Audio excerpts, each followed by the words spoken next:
Ben Darley.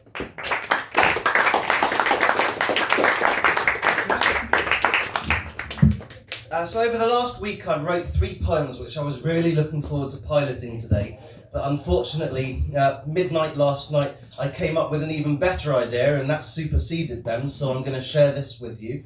It's a half compiled and half composed poem comprising of a list of funny wrong answers that teenagers had written in real exams, and this did the rounds when the internet was in its infancy. So I've taken a bit of creative license to poetise it, and I present it to you chronologically.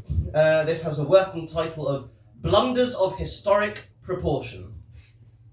Let's start at the very beginning with human family number 1. In Guinnesses, Adam and Eve were birthed from an apple tree. Cain said, "Am I my brother's son?" Now, these are all written by students and not by professional comedians. Moses made unleavened bread. That's bread with no ingredients. They got these wrong despite the time in classes they were occupying. Solomon, one of David's sons, had 500 wives and yet more porcupines. The Greeks also had myths, a myth's a female moth, and Socrates died from overdose of wedlock. Caesar extinguished himself on Gaul's battlefields where he proved ruthless. The Ides of March murdered him, and as he died, he gasped out, "Tee-hee, Brutus."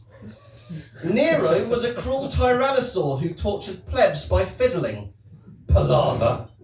In the Olympic Games, Greeks ran races, hurled the biscuits through the Java. Joan of Arc was canonised by George Bernard Matthews, then burnt to a stake. What the heck? Black Death victims wrote many nursery rhymes, then grew boobs on their necks. William Tell shot an apple through an arrow while standing on his son's head. John Milton wrote Paradise Lost, then Paradise Regained, once his wife was dead. Elizabeth the Virgin exposed herself before troops, so they shouted, "Hurrah!" Then her navy defeated the Spanish armadillo, while Walter Raleigh invented cigars.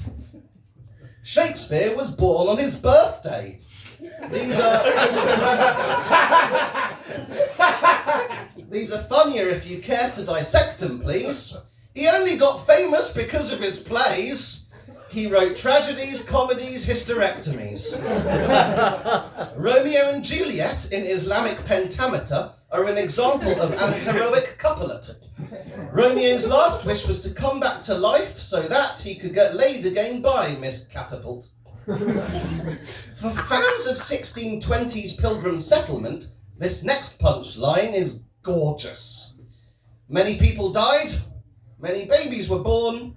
Captain John Smith's responsible for all of this. Gravity was invented by Sir Isaac Asimov. If you think that's daft, hold breath, please. It is chiefly noticeable in the autumn, when the apples are falling off trees. Bach wrote music and had many kids. No wonder he was ecstatic.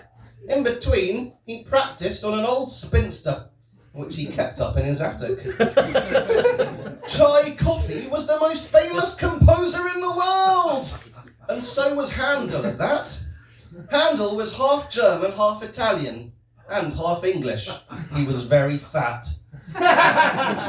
Abe Lincoln's mother died in infancy, and you need to understand, he was born in a dog cabin, which he built with his own hands.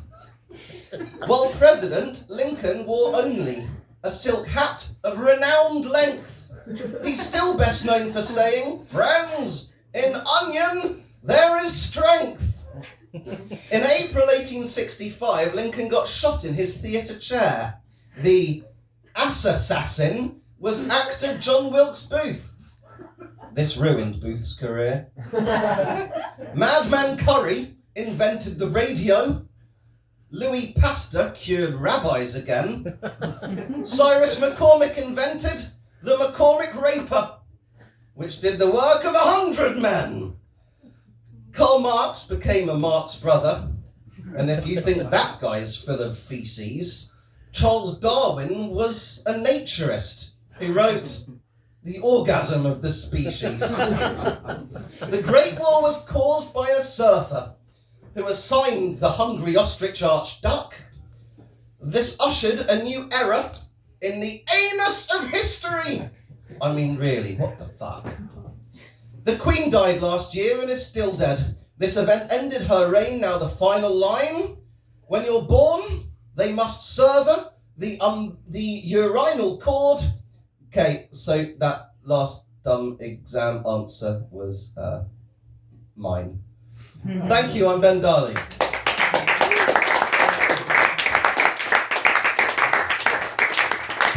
Come again, Ben Darley, everyone.